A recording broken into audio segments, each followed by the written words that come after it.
എല്ലാവർക്കും നമസ്കാരം. ഞാൻ സതീഷ് നായർ, ജ്യോതിഷം ആൻഡ് വാസ്തു സെൻറ്റർ ഏഴംകുളം. അപ്പോൾ നമ്മൾ ജ്യോതിഷപരമായിട്ടും വാസ്തുപരമായിട്ടുള്ള വിഷയങ്ങൾ ചർച്ച ചെയ്യാൻ വേണ്ടിയാണ് ഈ വീഡിയോ.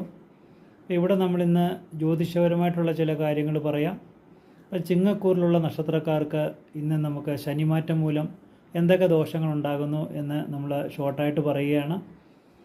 അപ്പോൾ നമ്മൾ ചിങ്ങക്കൂറിലെ നക്ഷത്രക്കാരെന്ന് പറഞ്ഞാൽ മകം, പൂരം, ഉത്രം നക്ഷത്രക്കാരാണ്. അപ്പോൾ ഇവർക്ക് ശനി ഇപ്പം നിൽക്കുന്നത് 7ാം ഭാവത്തിലാണ്. അപ്പോൾ 7ാം ഭാവത്തിൽ അവർക്ക് കണ്ടകശനിയായിട്ടാണ് കണക്കാക്കുന്നത്.